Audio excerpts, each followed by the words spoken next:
மனசு நல்லா இருக்கணும், மன நிம்மதி.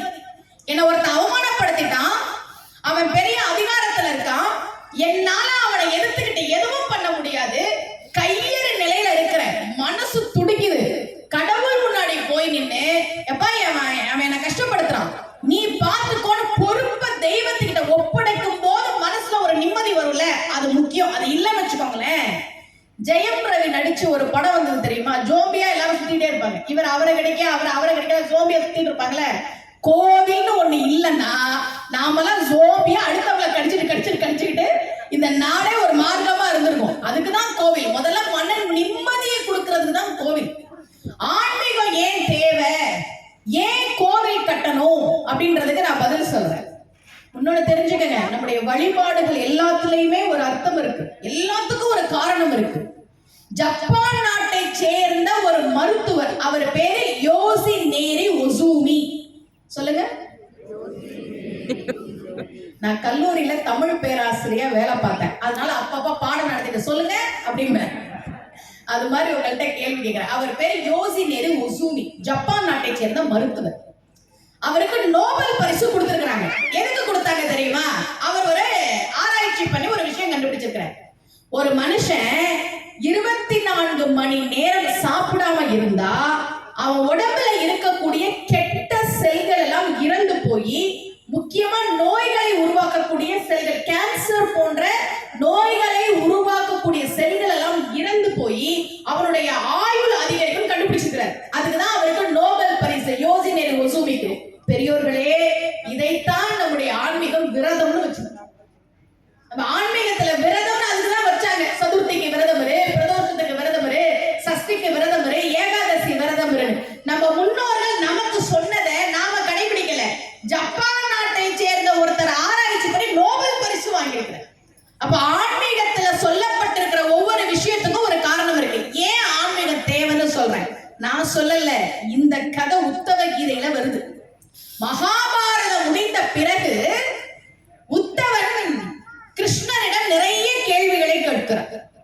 அதுதான் உத்தவ கீதைன்னு பேர். இந்த உத்தவ கீதையில வரக்கூடிய செய்தி இந்த செய்தி. பஞ்சபாண்டவர்கள் கேட்கிறாங்க கிருஷ்ண பரமாத்மா கிட்ட, கிருஷ்ணா கலிகாலம்னு சொல்றாங்களே, அந்த கலிகாலம் எப்படிப்பா இருக்கும்? நம்மளாம் கலிகாலத்துல இருக்கிறோம் தெரியுமா? கலிகாலம்னா வேற ஒண்ணும் இல்லை, 99% கெட்டவர்களும் 1% மட்டும் நல்லவர்களும் இருந்தா அதுதான் கலிகாலம். அந்த 1% நாமெல்லாம் இருக்கிறதுனாலதான் இன்னைக்கு கோவிலுக்கு வந்திருக்கிறோம், ஆன்மீகத்துல இருக்கிறோம். இந்த கலிகாலம் எப்படி இருக்கும்னு பஞ்சபாண்டவர்கள் கேட்கிறாங்க. கிருஷ்ணர் 4 பக்கத்துலயும் அம்பு விட்டு, நீங்க 4 பேரும் போய் எடுத்துட்டு வாங்க, அங்க என்ன பாக்குறீங்கன்னு என்கிட்ட வந்து சொல்லுங்க அப்படிங்கிறான். தர்மர் முதல்ல போற, அங்க ஒரு அம்பு இருக்கு, எடுத்துட்டு பாக்குறார் 4 கிணறு, 4 கிணறுலையும் தண்ணி அப்படியே பொங்கி வழியுது, நடுவுல ஒரு கிணறு வத்தி போயிருக்கு. இது எப்படி 4 கிணறுக்கு நடுவுல ஒரு கிணறு மட்டும் இப்படி வற்றி போயிருக்க முடியும்னு பார்த்துட்டு வரான். அடுத்து பீமன் போறான், பீமன் ஒரு அம்பை எடுக்கிறான், அங்க ஒரு பசு அப்பதான் ஒரு கன்றை பெற்றெடுக்கிறது. இங்க மாடு ஆடு வச்சிருக்கிறவங்களுக்கு வளர்த்தவங்களுக்கு எல்லாம் தெரியும், இந்த குட்டி போட்டுச்சு கண்ணுக்குட்டி போட்டுச்சுன்னா தன்னுடைய நாக்கால பசு அதை சுத்தம் பண்ணும், அந்த உடம்ப வந்து சுத்தம் பண்ணும். இந்த நாக்கால பசு கன்றை சுத்தம் பண்ணுது, உடம்பு சுத்தமாயிருச்சு. ஆனாலும் விடாம நாக்க வச்சு சுத்தம் பண்ண அது பிறந்த குழந்தை, சின்ன கன்று, அது உடம்புல இருக்கக்கூடிய அந்த தோலெல்லாம் ரத்தமா மாறி ரத்த சிந்தி வலியில கத்துது. பீமனால அதை பார்க்கவே முடியல. பெத்த குழந்தை கண்ணுக்குட்டியே எதுக்கு இந்த பசு இப்படி கஷ்டப்படுது பார்த்துட்டு வந்துட்டான். அடுத்த அர்ஜுனன் போனான், அவன் ஒரு வில்ல எடுத்தான், அங்க ஒரு குயில் கூவுச்சு. ஆஹா, எவ்வளவு இனிமையா கூவுது இந்த குயில், மெய் மறந்து கேட்டுட்டு இருக்கான். கொஞ்ச நேரத்துல அந்த குயில் அங்க இருந்து ஒரு முயலை வந்து கொத்திட்டு இருக்கு. அவனால அதை பார்க்கவே முடியல. இனிமையா பாடுற குயிலா இப்படி இந்த முயலை கொத்து ஓடி வந்துட்டான். அடுத்து நகுலன் போனான், ஒரு அம்பை எடுத்துட்டு நிமிர்றான், ஒரு பெரிய பாறை மலையில இருந்து கீழே வந்துட்டு இருக்கு. ஐயோ, இவ்வளவு பெரிய பாறை கீழே போச்சுன்னா அந்த கிராமமே அழிஞ்சு போயிருமே, மக்கள் இறந்து போயிருவாங்களே, கால்நடைகள் இறந்து போயிருமே, இவ்வளவு பெரிய பாறையை யாராலும் தடுத்து நிறுத்த முடியாது, ஏன் நிலைமை என்ன ஆக போகுது அப்படின்னு நகுலன் பார்த்துட்டு இருக்கிறான். அவ்வளோ பெரிய பாறை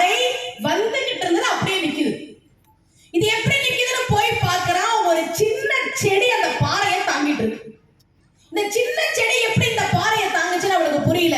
வரான் கிருஷ்ணர் கிட்ட. கிருஷ்ணர் கேட்டார், 4 பேரும் பார்த்த காட்சியை சொல்லுங்க, அதுதான் கலிகாலம். தருமன் சொன்னா, கிருஷ்ணா 4 கிணத்துக்கு நடுவுல ஒரு கிணறு வச்சு போயிருந்தது. கிருஷ்ணன் சொன்னான், அதுதான் கலிகாலம். நிறைய பணக்காரர்கள் இருப்பார்கள், அவர்களுக்கு நடுவேதான் ஏழைகள் வறுமையில் வாடுவார்கள். பணக்காரர்கள் பணத்தை சேர்த்துக்கிட்டே போவாங்க, தவிர ஏழைகளுக்கு எதுவும் கொடுக்க மாட்டார்கள். அதுதான் கலிகாலம். அந்த பசு ஏன் கன்றை துன்பப்படுத்துச்சு? அது பெத்த புள்ளதானே. அதுதான் கலிகாலம். கலிகாலத்தில் பெற்றோர்கள் இப்படித்தான் இருப்பார்கள். பிள்ளைங்கள நல்லது பண்றதா நினைச்சு டான்ஸ் கிளாஸ் போ, கராத்தே கிளாஸ் போ, ஸ்விம்மிங் கிளாஸ் போ, அந்த கிளாஸ் போ, இந்த கிளாஸ் போ. ஒரு தடவை நான் ட்ரெயின்ல நிகழ்ச்சி முடிச்சு வந்துட்டு இருந்தேங்க, பல வருஷத்துக்கு முன்னாடி. ஒரு அம்மா பையனை திட்டிகிட்டே வருது. அவங்க வீட்டுக்காரரும் சேர்த்து திட்டுறாரு. அந்த பையன் தலையை குடிஞ்சிட்டு இப்படியே உட்காந்துருக்கான். நான் என்ன விஷயம்னு கேட்டேன். ஏங்க, சூப்பர் சிங்கர் வருதுங்க அந்த டிவில, இவன் போய் அதுல பாடி எங்களுக்கு வீடு வாங்கி கொடுக்கலாம்ல, பண்ண மாட்டேங்கிறான். நான் சொன்ன அந்த அம்மாட்ட, சூப்பர் சிங்கர் ஜூனியருக்கு தான் உங்க பையன் போக முடியும், நீங்க சீனியர்ல படி, நீங்க வீடு வாங்குங்க. உங்களுக்கு வீடு வேணும்னா நீங்க வீடு வாங்குங்க. பிள்ளைங்களை எதுக்கு கஷ்டப்படுத்துறீங்க? பிள்ளைங்க கிட்ட நேர்மறையான வார்த்தைகளை பேசி பழகணும். பெற்றோர்களுக்கு சொல்றேன், இத பத்திரமா எடுத்துட்டு போ அப்படின்னா அந்த பிள்ளை பத்திரமா எடுத்துட்டு போகும். கீழே போட்டுட்டாத அப்படின்னா அது கீழே போடும். பேசுற வார்த்தைகள்ல கவனமா இருக்கணும். கலிகாலத்தில் பெற்றோர்கள் இப்படித்தான் பிள்ளைகளை துன்புறுத்துவார்கள். அடுத்து அர்ஜுனன் கேட்டான், ஏன் அந்த குயில் முயலை கொத்துச்சு? கலிகாலத்தில் அரசியல்வாதிகள் இப்படித்தான் இருப்பார்கள். வாக்குறுதிகளை தேர்தல் சமயத்துல அள்ளி விடுவாங்க. வீடு கொடுக்கறேன், கார் கொடுக்கறேன், பணம் கொடுக்கறேன், அது கொடுக்கறேன், இது கொடுக்கறேன், எனக்கு ஓட்டு போடுங்க. ஆட்சிக்கு வந்த பிறகு மக்களை துன்புறுத்துவார்கள், மக்களை கஷ்டப்படுத்துவாங்க. இதுல மக்கள் ஏமாந்திராம இருக்கணும். அடுத்து நகுலன் கேட்டா, எல்லாம் சரி கிருஷ்ணா, அவ்வளவு பெரிய பாறை, நான் பயந்து நடுங்கி போனேன், ஒரு சின்ன செடி எப்படி பார்த்துச்சு? கிருஷ்ணன் சொன்னான், அந்த பெரிய பாறை தான் கலிகாலத்தில் இருக்கக்கூடிய தீமைகள். மது பழக்கம், கொலை, கொள்ளை, வன்மம், எல்லா தீமைகளும் ஒன்று சேர்ந்து கலிகாலத்தை மக்களை அழிக்கணும்னு வரும்போது ஆன்மீகம் என்கிற சின்னஞ்சிறு செடி மட்டும்தான் அந்த தீமையில் இருந்து, கலிகாலத்தில் இருக்கக்கூடிய தீமையிலிருந்து மக்களை காப்பாற்றும். அந்த சின்ன செடிதான் ஆன்மீகம் என்று கிருஷ்ணன் சொன்னான். இது கை தட்டணும். மெய் மறந்து கேட்கிறீங்கன்னு தெரியுது, கை மறந்தானா கேட்க கூடாது. ஆன்மீகம் சின்ன அளவுல தான் இருக்கு, அது ஒரு சின்னஞ்சிறிய செடிதான். கலிகாலத்தில் தீமைகள் நிறைய இருக்கும், அதிலிருந்து நம்மை காப்பாற்றுவதற்கு ஆன்மீகம் கண்டிப்பா தேவை. அதனாலதான் கோவில் கட்டுறது, பூஜை பண்றது, சாமி கும்பிடுறது. கலிகாலத்தில் இருந்து தீமைகளில் இருந்து நம்மை காப்பாற்றிக் கொள்வதற்கு ஆன்மீகம் ரொம்ப அவசியம். முருகப்பெருமான் அவதாரம் செய்தான். ஏன் அவதாரம் செய்தான் தெரியுமா? சூரபதுமனை அழிப்பதற்காகவும் இந்திராணியினுடைய மாங்கல்யத்தை காப்பாற்றி தருவதற்காகவும் முருகப்பெருமான் அவதாரம் செய்தார். கச்சியப்பர் ரொம்ப அழகா முருகன் அவதாரம் செய்ததை எழுதுறார். அருவமும் உருவமும் ஆகி அனாதியாய் பலவாய் பிரம்மமாய் நின்ற ஜோதி பிளப்பதோர் மேனியாக கருணைக்கூர் முகங்கள் 6 கரங்கள் 12 கொண்டே ஒரு திரு முருகன் வந்திங்கு உதித்தனன் உலகம் உய்ய. இந்த உலகம் உய்வதற்காக முருகப்பெருமான் பிறந்தான்னு சொன்னவர் ஒரு அப்படின்னார். அவன் ஒருத்தன் தான் யூனிக், அவனுக்கு நிகரா இன்னொருத்தர் இல்லவே இல்லை. முருகனுக்கு எத்தனை முகம்? ஏன் 6 முகம்? இப்ப நான் கணக்கு வாத்தியாரா மாறிட்டேன். இதுக்கு முன்னாடி தமிழ் வாத்தியாரா இருந்தேன்.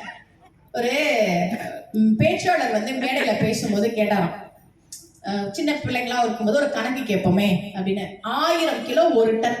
சரியா? கணக்கு கரெக்டா? 1000 கிலோ 1 டன். 3000 கிலோ எத்தனை டன்? அப்படியா? 3 டன்னா? அந்த ஊர்ல பசங்க எல்லாம் சொன்னாங்களாம், 1000 kilo 1 ton, 3000 kilo ton ton ton. இதை நீங்க தப்புன்னு சொல்ல முடியுமா? முடியாது. அது சரிதான். இப்ப முருகனுக்கு ஏன் 6 முகம் தெரியுமா? சிவபெருமானுக்கு 5 முகம், நம்ம எல்லாருக்கும் தெரியும். பார்வதி தேவிக்கு 1 முகம். சிவபெருமானுடைய 5 முகமும் பார்வதியின் 1 முகமும் சேர்ந்து சிவசக்தி சொரூபமாக 6 முகங்களோடு முருகப்பெருமான் அவதாரம் செய்தார். முருகப்பெருமானுக்கு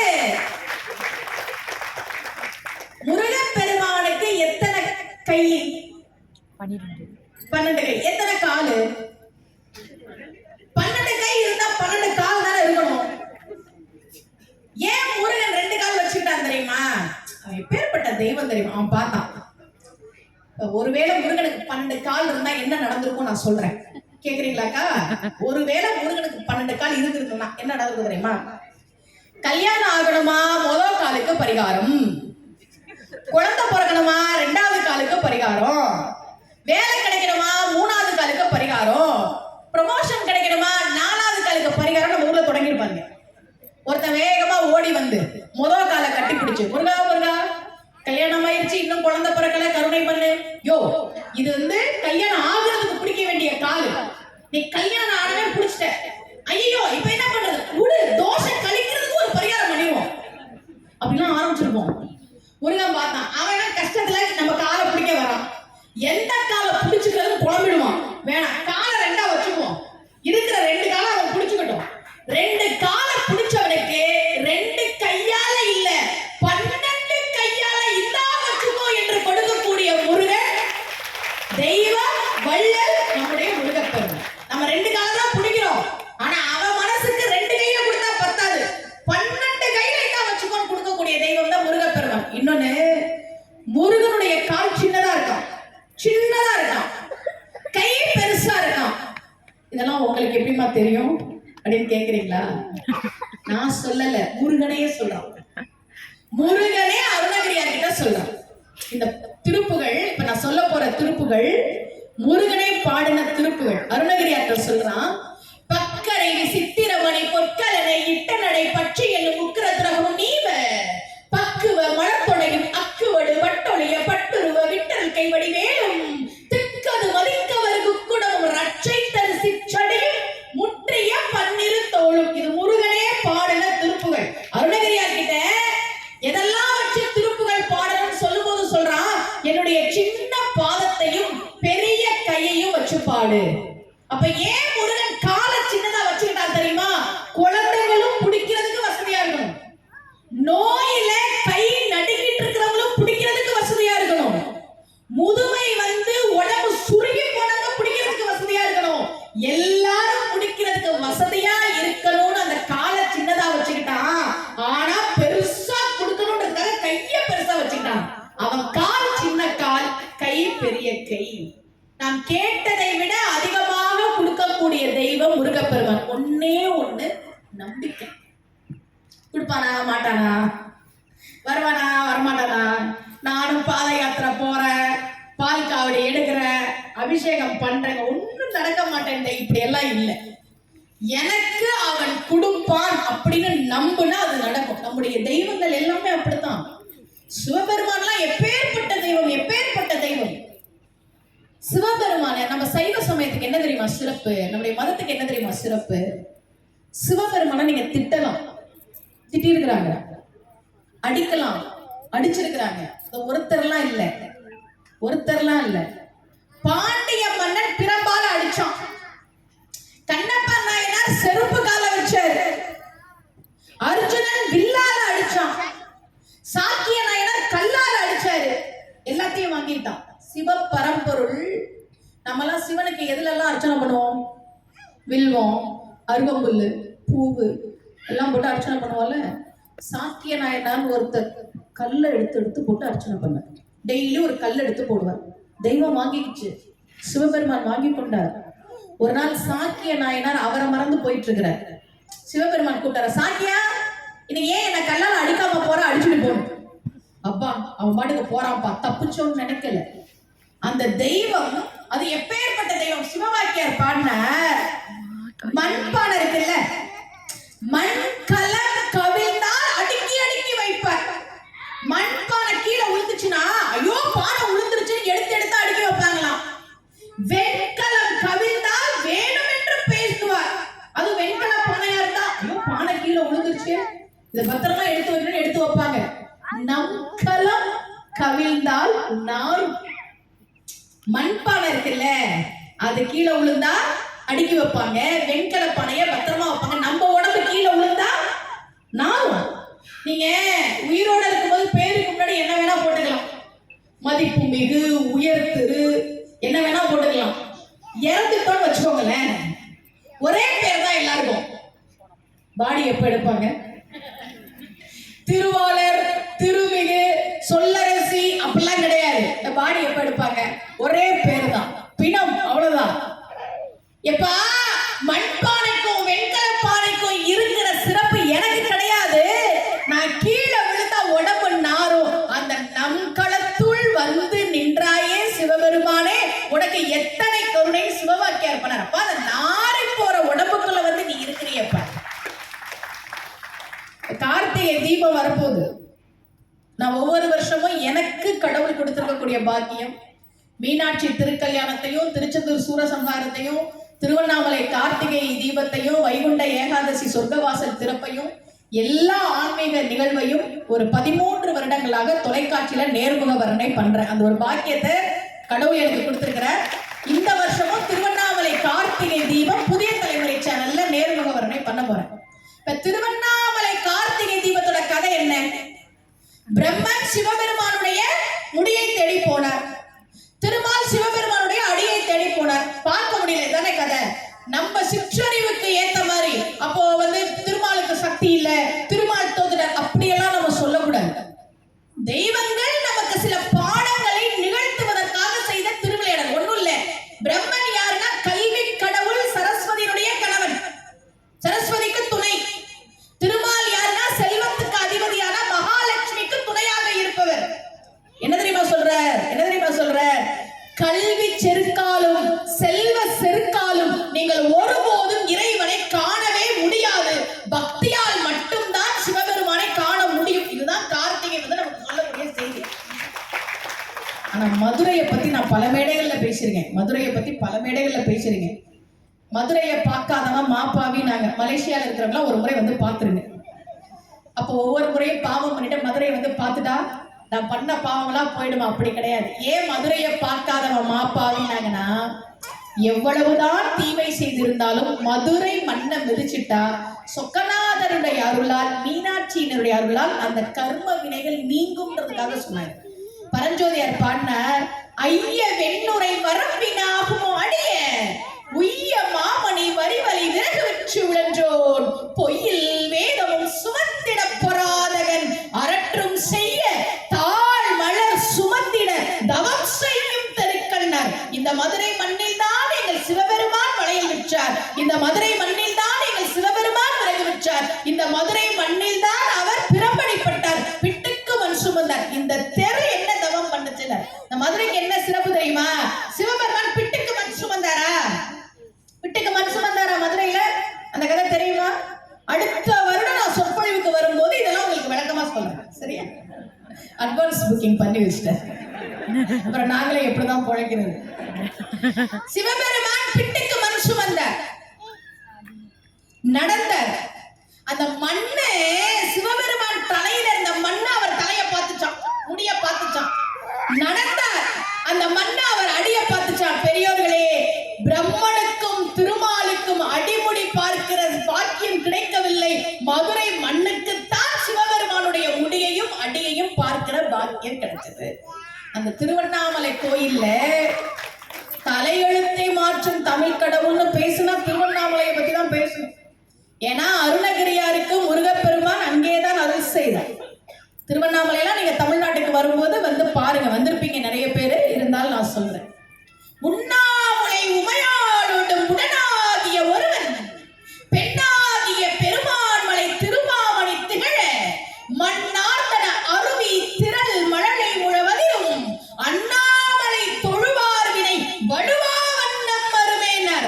அண்ணாமலைன்னு சொல்லி யார் இருக்கிற இடத்துல கையெடுத்து கும்பிடுறாங்களோ அவருடைய கர்ம வினை நீங்கும் ஞானசம்பந்த பெருமான்.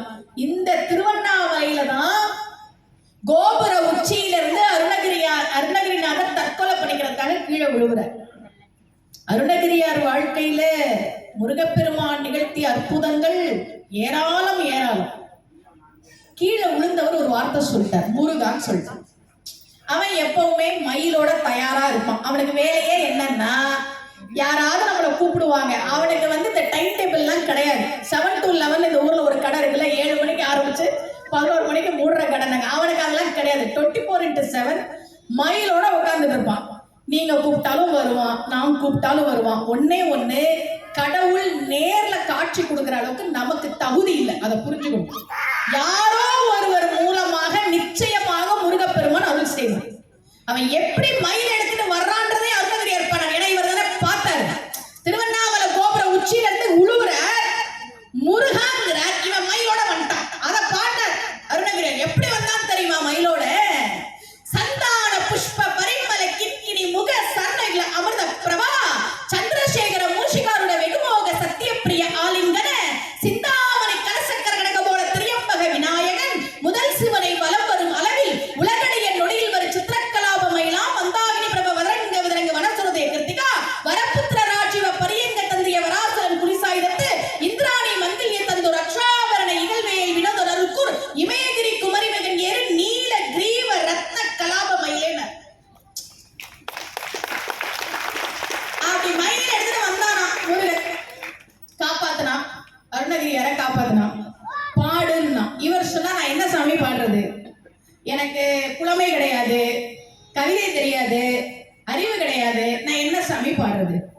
ஒரே ஒரு வார்த்தை தான் சொன்னான் முருகன். அருணகிரியாரினுடைய சந்தம் தமிழ்ல அவருக்கு முன்னாடியும் சரி பின்னாடியும் சரி யாருமே பாட. முருகன் கொடுத்த தமிழ் அந்த தமிழ். முத்துன்னு அடி எடுத்து கொடுத்தான் முருகன். என்ன சொன்னான்? முத்து. பாடு அருணகிரி முத்து. முருகப்பெருமானை மனதிலே தியானித்து அவன் அடியெடுத்து கொடுத்த முத்து என்கிற ஒரு வார்த்தையை வாங்கி கொண்டு ஆரம்பித்தார் அருணகிரியார். முத்தை தரு பக்தி திருநகை அத்திக்கிரை சத்தி சரவண முத்திக்கோரு முத்துக்குருவரை என போதும் முக்கட்பர மற்கு சுருதியின் முற்பட்டது கற்பித்திருவரும் 33 வர்க்கத்தமரும் அடிவேன 10 தலை தத்தக்கடித ஒற்றைக்கிரி மத்தை பொறுதொரு பட்டப்பகல் வட்டத்துகிரி இரவாக பத்தற்கிரதத்தை கடவிய பச்சை புயல் மெச்சத் தகுபொருள் பட்சத்தோடு ரச்சித்தல் ஒரு முருநாளே தித்தித்திய ஒத்த பரிபுர நிறுத்தப்பதம் வைத்து புயல் திக்கட்கொண்ட டிக்க கல்வடு கழுதாட திக்குப்பறி அட்டப்பயிரவர் தொக்கு தொகு தொக்கு தொகு தொகு சித்திரப்பவர் இக்கத்திரி கடுக என ஓத கொத்துப்பறை கொட்டக்கலம் சிக்கு குகு குத்திப்புதை புத்தப்படி என முதுகூகை கொட்புச்சல நட்பச்சவனரை வெட்டி பழி இட்டு குலகிரி குத்துப்பட ஒத்து புறவட பெருமாளே. முத்துன்னு ஒரு வார்த்தை எடுத்து கொடுத்தார். இவ்வளவு பாடினார் அருணகிரிநாதர். அவர் தான் திருப்புகழ் பாடினார், கந்தர் அலங்காரம் பாடினார், கந்தர் அனுபூதி பாடினார். நீங்க முருகப்பெருமான் மேல நம்பிக்கை வச்சு அந்த பாடல்களை எல்லாம் படிக்கும் போது வாழ்க்கையில ஒரு மிகப்பெரிய முன்னேற்றத்தை நீங்க பாப்பீங்க. இப்போ ஒரு கேள்வி. அருணகிரியாருக்கு உடனே மயிலை எடுத்து ஓடி வந்த முருகன் ஏன் உங்களுக்கு எனக்கு வரல? நாம சாமி கும்பிடலையா? நாம திருப்புகழ் படிக்கலையா? ஏன் முருகன் வரல? இப்ப நான் வந்தாகணும். நம்ம கூப்பிடுறோம், வர்றோம். சரியா? எனக்கு எதை நினைச்சிருக்கிறீங்களா? ஏன் முருகன் அருளாளர்களுக்கு எல்லாம் வந்தா நமக்கு வரல? சிவபெருமான் 63 நாயன்மார்களுக்கு ஓடி போய் உதவி பண்ணார்ல, ஏன் நமக்கெல்லாம் வருது இல்ல? ஞான சம்பந்த பெருமான் சின்ன குழந்தை கையை தட்டி தட்டி பாடுற, பதிகம் பாடுற. சிவபெருமானுக்கு மனசு பொறுக்கல. ஐயோ, சின்ன குழந்தை, தமிழை பரப்புவதற்காக அவதாரம் செய்த குழந்தை. அதனாலதான் சேக்கிலார் பாடினார், ஞானத்தின் திருவுருவை நான்மறையின் தனித்துணையை வானத்தின் இசையின்றி மண்ணில் வளர்மதி கொழுந்தை தேனக்க மலர்கொன்றை செஞ்சடையா சீர்தூக்கும் கானத்தின் எழுப்பிறப்பை கண்களிப்ப கண்டார்கள். அவருடைய கையை தட்டி தட்டி பாடின சிவபெருமானுக்கு மனசு பொறுக்கல. என்ன பண்ணார்? தங்கத்துல தாளம் கொடுத்தார். என்ன கொடுத்தார்? எல்லாம் அமைதியாக்கீங்க, தியானம் பண்றீங்களா? முருகன் இப்ப வரணும்னா கண்ண மூடி முருகா அப்படின்னு என்ன கொடுத்தார்? சிவபெருமான் தாளம் கொடுத்தார். தங்கத்துல தாளம் கொடுத்தார், பொற்றாளம் கொடுத்தார். சரியா? இது எங்க நடந்ததுன்னா சீர்காழிக்கு பக்கத்துல திருக்கோலக்கா அப்படின்னு ஒரு ஊர் இருக்கு. தாளம் கொடுத்ததுனால அங்க இருக்கக்கூடிய சிவபெருமானுக்கு பேரே தாளபுரீஸ்வரர் அப்படின்னு பேரு. எப்பவுமே ஒண்ணு தெரிஞ்சுக்கங்க, தங்க தாளத்துல சத்தம் வராது. தெரியுமா? தங்க தாளத்துல சத்தம் வராது. ஏன் சந்தேகமா பேசுறீங்க? உங்களுக்கு நம்பிக்கை இல்லைன்னா எல்லாரும் சேர்ந்து எனக்கு ஒரு தங்கத்தாலும் அன்பளிப்பா கொடுங்க, நான் நிரூபிச்சு காட்டுறேன். அம்பாள் என்ன பண்ணாலாம், இவருக்கு இதே வேலை, அவசரத்துல இப்படி கொடுத்துருவாரே தவிர அது வேலை செய்த கூட செக் பண்ண மாட்டாரு. தங்கத்துல தாளம் கொடுத்தா அது எப்படி சத்தம் வரும் அப்படின்னு அம்பாள் அந்த பொற்றாளத்துக்குள்ள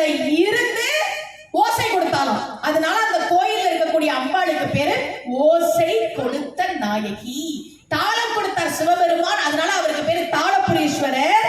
அதுல ஓசை கொடுத்தாள் அம்பாள், அதனால அவளுக்கு பேரு ஓசை கொடுத்த நாயகி. தமிழ்நாட்டுல இது மாதிரி அம்பாள் பேரெல்லாம் சில கோவில்ல ரொம்ப அற்புதமா இருக்கும். குற்றாலம் பக்கத்துல இளஞ்சின்னு ஒரு ஊர் இருக்கு. அங்க இருக்கக்கூடிய இளஞ்சி முருகன் கோவில், அவங்க அப்பா இருக்கிறாரு, அம்மா இருக்கிறாங்க. அம்மாவுக்கு பேர் என்ன தெரியுமா? ரொம்ப அழகான பேர். அங்க இருக்கக்கூடிய அம்பாளுக்கு பேரு ஈசனாருக்கு இனியாள். என்ன பேரு? ஈசனாருக்கு இனியாள். அம்பாளுக்கு பேரு ஈசனாருக்கு இனியாள். வேணிமா, நீங்க கூட உங்க பேரை தனேந்திரனுக்கு இனியாள். இனிமே உங்க பேர் எங்கேயாவது பத்திரிகையில அடிக்கணும்னா வேணி என்கிற தனேந்திரனுக்கு இனியாள் அப்படின்னு மாத்திருங்க. சரியா? நீங்க கூட உங்க வீட்டுக்காரர் எல்லாம் சொல்லி வைங்க. வீட்டுக்காரர் பேரை சொல்லி, உங்க வீட்டுக்காரர் என்ன பேரோ அந்த பேரை சொல்லி அவருக்கு இனியாள் அப்படின்னு பேரை மாத்திருங்க. சொந்தக்காரங்கள்ட்ட சொல்லிருங்க, இனிமே என்ன கூப்பிடுறதா இருந்தா இவருக்கு இனியாள்னு கூப்பிடுங்க. முக்கியமா உங்க மாமியார்ட்ட போய் சொல்லுங்க. இங்க பாருங்கம்மா, இனிமே என்ன கூப்பிடுறதா இருந்தா என் பையனுக்கு இனியாள் அப்படின்னு கூப்பிடுங்க அப்படின்னு. அப்படி ஞானசம்பந்தருக்கு ஒரு கஷ்டம்னா சிவபெருமான் ஓடி வந்தார், சுந்தரருக்கு கஷ்டம்னா ஓடி வந்தார், அருணகிரியாருக்கு கஷ்டம்னா முருகன் ஓடி வந்தான், அபிராமி பட்டருக்கு கஷ்டம்னா அம்பாள் ஓடி வந்தா. ஏங்க உங்களுக்கு எனக்கு ஓடி வர மாட்டேன்றாங்க? ஏன்? என்ன காரணம் தெரியுமா? எனக்கு எதை நினைச்சிருக்கீங்களா? என்ன காரணம் இப்ப நான் சொல்றேன். பெண்கள் பதில் சொல்லுங்க. வீட்டுல அடுப்படியில கறி துணி வச்சிருக்கிறீங்களாக்கா? வச்சிருக்கிறீங்களா? கடைசியா எப்பக்கா துவைச்சிங்க? ஏன் சிரிக்கிறீங்க? 10 நாளைக்கு கூட துவைப்பீங்களா? அன்னைக்கு துவைப்பீங்க. சரி, ஓகே. சரி, அன்னைக்கு துவைக்கிறீங்கல்ல. இப்ப காலையில துவைச்ச கறி துணியை எடுக்கிறீங்க, டீ சிந்துது, அதை தொடச்சிட்டீங்க. உடனே போய் துவைப்பீங்களா? மாட்டீங்களா? ஏன் தெரியுமா? அடுத்து சாம்பார் சிந்தும், அதை துடைக்கிறதுக்கு வேணும். அடுத்து கஞ்சி சிந்தும், அதை துடைக்கிறதுக்கு வேணும். அதனால கறி துணிய உடனே போய் துவைக்க மாட்டோம். பல வீடுகள்ல 15 நாளைக்கு கூட துவைப்பாங்க. சரி, இப்ப பட்டு புடவை வச்சிருக்கிறீங்க, ஒரு சொட்டு டீ சிந்திருச்சு, பட்டு புடவை கட்டி இருக்கிறீங்க, டீ குடிக்கும் ஒரு சொட்டு பட்டுருச்சு, என்ன பண்ணுவீங்க? உடனே போய் வேகமா. ஏன்? அது பட்டு புடவை, அதனால உடனே பதறி போய் துடைக்கிறோம். கறி துணிய துவைக்கிறதே கிடையாது. ஏன் தெரியுமா? பெரியோர்களே, கடவுள் அருளாளர்களுக்கு ஓடி வந்தார்கள், உங்களுக்கும் எனக்கும் ஓடி வரல. அவங்க எல்லாம் பட்டு துணி மாதிரி, ஒரு சின்ன கலங்கம் வந்தாலும் தெய்வத்துக்கே பொறுக்காது, பதறி அடிச்சுட்டு ஓடி வரும். நீங்களும் நானும் கறி துணி மாதிரி, தெய்வம் நம்மை சுத்தப்படுத்தினாலும் மறுபடியும் நாம போய் அழுக்க சேர்த்துக்குவோம். அதனாலதான் கடவுள் மொத்தமா சேர்த்து வச்சு இவங்களை துவைச்சுக்கலாம். என்ன அப்பப்ப துவைக்கிறதுல இவனுங்களுக்கு ஆகாது அப்படின்னு தெய்வம் ஏன் நமக்கு உடனே ஓடி வரல? நம்மளாம் கறி துணியா இருக்கிறோம். நாமளும் பட்டு துணியாக மாறினால் நமக்காகவும் தெய்வங்கள் ஓடி வருவார்கள். அதுல உங்களுக்கு சந்தேகமே வேணும். எப்படிமா பட்டு துணியா மாறுறது?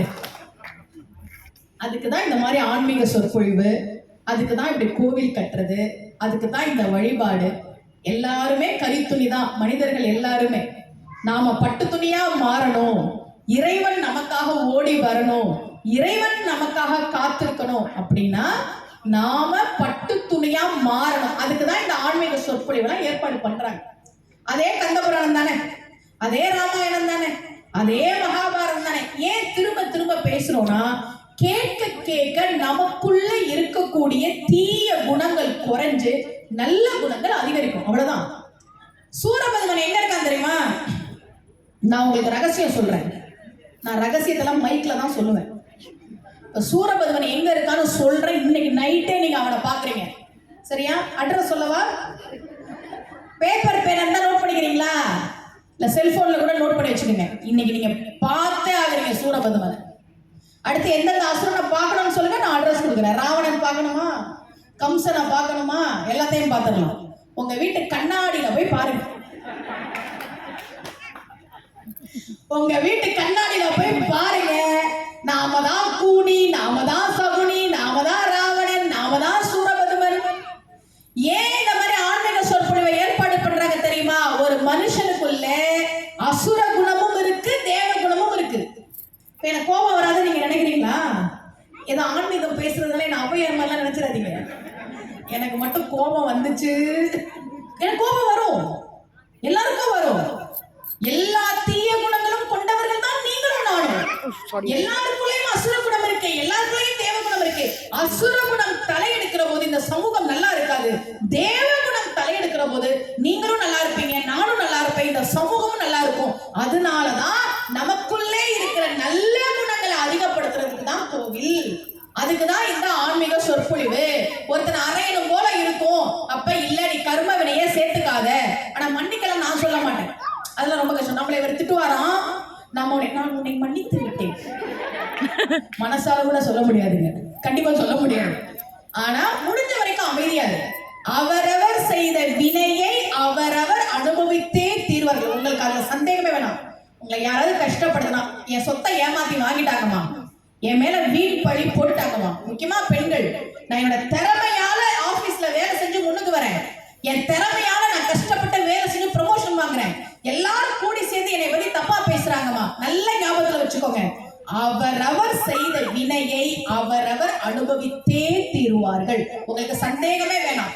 நம்ம ஊர்ல ராகு கேது பிரதிஷ்டை பண்ணிருப்பாங்க, பாத்திருக்கீங்களா? கோவில்கள்ல எப்படி இருக்கும் ராகு கேது? இப்படி ராகு இருக்கும், இப்படி கேது இருக்கும், ரெண்டு பாம்பு இருக்கும். நீங்க ஊருக்குலாம் வந்தீங்கன்னா பார்க்கலாம். குலதெய்வ கோவில்கள்ல, நல்ல பாரம்பரியமான கோவில்கள்ல ரெண்டு பாம்பு இருக்கும். கேட்டா சொல்லுவாங்க இது ராகு, இது கேதுன்னு சொல்லுவாங்க. ஆன்மீகம் என்ன சொல்லுது தெரியுமா? ராகுன்றது அப்பா வழி தோஷம், அப்பா, அவங்க அம்மா அப்பா, அவங்க அம்மா அப்பா, அவங்க அம்மா அப்பா. கேதுன்றது பாட்டி வழி தோஷம், அம்மா, அம்மாவோட அம்மா அப்பா, அம்மாவோட அம்மா அப்பா, அப்படி. சரியா? ஏன் 21 தலைமுறை பாவத்தை அனுபவிக்கும், 21 தலைமுறை புண்ணியத்தோட இருக்கும்? ஏன் சொல்றோம்னா, தாய் வழி தோஷம் 7 தலைமுறை, தந்தை வழி தோஷம் 7 தலைமுறை, தன் வழி தோஷம் 7 தலைமுறை. சரியா? இந்த ராகு கேதுவுக்கு ராகு அப்பா வழி தோஷம், கேது அம்மா வழி தோஷம் சொல்லிட்டாங்க. டாக்டர் சிம்பல் பார்த்திருக்கீங்களா? யாராவது மருத்துவர்கள் இருக்கிறீங்களா? மருத்துவர்கள் டாக்டர் சிம்பல் எப்படி இருக்கும் தெரியுமா? இங்கிட்ட ஒரு பாம்பு, அங்கிட்ட ஒரு பாம்பு. நம்ம ராகு கேதுன்னு வச்சிருக்கோமே, அதேதான் டாக்டர் சிம்பல். நடுவுல ஒரு தண்டை மாதிரி ஒண்ணு வரும், அவ்வளவுதான். ரெண்டு பாம்பு வச்சிருப்பாங்க. எல்லாரும் என்ன தெரியுமா சொல்றாங்க? நம்ம உடம்புல இருக்கக்கூடிய டிஎன்ஏ அப்படிதான் இருக்கும். எப்படி இந்த பாம்பு, ரெண்டு பாம்பு இருக்கோ, எப்படி டாக்டர் சிம்பல் இருக்கோ, அப்படிதான் உங்க உடம்புல இருக்கக்கூடிய டிஎன்ஏ, என் உடம்புல இருக்கக்கூடிய டிஎன்ஏ இருக்கு. சரியா? இதுக்கு அவங்க என்ன சொல்றாங்க, மருத்துவம் என்ன சொல்லுது அப்படின்னா, இந்த ரெண்டு பாம்பு இருக்கு, இந்த ரெண்டு டிஎன்ஏ இருக்குல்ல, ஒண்ணு அப்பாவோட ஜீன், இன்னொன்னு அம்மாவோட ஜீன். உங்க தாத்தா பாட்டி ஆரோக்கியமா இருந்தாங்கன்னா நீங்க ஆரோக்கியமா இருப்பீங்க. உங்க தாத்தா பாட்டிக்கு நோய் இருந்ததுன்னா உங்க ஜீன்ல அந்த நோய் வந்து சேரும். இதுதான் அறிவியல் சொல்லுது, டாக்டர் சிம்பல் சொல்லுது. பெரியோர்களே, அதைத்தான் நம்ம ஆன்மீகத்துல எப்படி இன்னைக்கு அறிவியல் ரெண்டு பாம்பு போட்டு, இது டிஎன்ஏ, அம்மா அப்பா ஆரோக்கியமா இருந்தா நீ ஆரோக்கியமா இருப்ப, அம்மா அப்பாவுக்கு நோய் வந்தா நீ நோயோட இருப்பன்னு சொல்றாங்களோ, அதைத்தான் நம்ம ஆன்மீகம் ரெண்டு பாம்பு போட்டு, இது அம்மா வழி தோஷம், இது அப்பா வழி தோஷம், உன் அம்மா அப்பா உன் தாத்தா பாட்டி நல்லது பண்ணுனா நீ நல்லா இருப்ப, அவங்க பாவம் பண்ணா நீ நல்லா இருக்க மாட்டேன்றத நம்ம ஆன்மீகம் சொல்லுது. அதையே தான் ஆரோக்கியம்னு அறிவியல் சொல்லுது. அவ்வளவுதான் விஷயம். பிள்ளைகளுக்கு சொத்து சேர்க்கறது மட்டும்தான் சேர்த்து வைக்கிறது நிறைய பேர் தப்பா நினைச்சிட்டு இருக்கிறோம். கிடையாது. வாழ்க்கைக்கு பணம் ரொம்ப அவசியங்க, ரொம்ப அவசியம். பணம் வேணான்னு ஒருத்தர் சொன்னா அவரோட சேராதீங்க. உண்மையா சொல்றேன். நீங்க யாரு கூட சேரணும்னா, யாரு கூட சேரணும்ன்றத பொறுத்துதான் நம்ம வெற்றி. யாராவது பணம் என்னங்க பணம் நம்பாதீங்க. இன்னைக்கெல்லாம் வாழ்க்கைக்கு பணம் முக்கியம். நான் வாழ்க்கையில பணத்துக்கு ரொம்ப கஷ்டப்பட்டு ஏதோ இன்னைக்கு ஓரளவுக்கு நான் நல்லா இருக்கேன். 1330 திருக்குறள் எழுதியிருக்கிறார்ல வள்ளுவர். எனக்கு ரொம்ப பிடிச்ச திருக்குறள் என்ன தெரியுமா? அம்மா ஆன்மீகம் எல்லாம் பேசுறாங்க, அதனால இன்னா செய்தாரை ஒருத்தல் அவர்னால நன்னயம் செய்து விடல் அப்படின்னு சொல்லுவாங்க. நினைக்காதீங்க. எனக்கு ரொம்ப பிடிச்ச திருக்குறள் ஒண்ணு இருக்கு. செய்க பொருளை செருணர் செருக்கு அறுக்கும் எஃகு அதனிற் கூறியது இல். என்ன தெரியுமா சொல்றான் வள்ளுவர்? நிறைய பணம் சேர்த்து வை, செய்க பொருளை கட்டளையிட்டு சொல்றான். நிறைய பணம் சேர்த்து வைடா. ஏன் தெரியுமா? உன்னை ஒருத்த அழ வச்சிருப்பான், உன்னை ஒருத்த அசிங்கப்படுத்தி இருப்பான், உன்னை ஒருத்த அவமானப்படுத்தி இருப்பான். அவன் முன்னாடி நீ கூணி குறுகி நின்று இருப்ப, அவனை எதிர்த்துட்டு உன்னால எதுவும் செய்ய முடியலன்னு அழுது இருப்ப. எதுவும் பண்ணாத, நீ பாட்டுக்கு வேலை செஞ்சு பணத்தை சேர்த்து வை. நீ நிறைய பணம் சேர்த்து வை, அந்த பணம் தான் உன்னை ஒருத்தன் அள வச்சானே, உன்னை ஒருத்தன் அசிங்கப்படுத்தினானே, உன் மனசு ஒருத்தன் நோகடிச்சானே, அந்த எதிரியின் திமிரை அழிப்பதற்கான ஒரே ஆயுதம் நீ சேர்த்து வைக்கிற பணம் தான். அதை தவிர இன்னொரு ஆயுதம் இல்லைன்னு வள்ளுவரே சொல்ற. ஆனா நேர்மையா சேர்த்து பணம் முக்கியம். ஆனா நம்ம என்ன நினைச்சுக்கிறோம்னா சொத்து சேர்த்துட்டா பிள்ளைங்க நல்லா இருப்பாங்க. கிடையாதுங்க, கிடையாது. எப்படி சேர்க்கிறோன்றது முக்கியம். சிவன் சொத்து குல நாசம். ஒருத்தன் ஏங்க கோவில் பணத்தை திருடுறான், ஏன் கோவில் நிலத்தை திருடுறான்? அவன் புள்ள நல்லா இருக்கணும் தானே.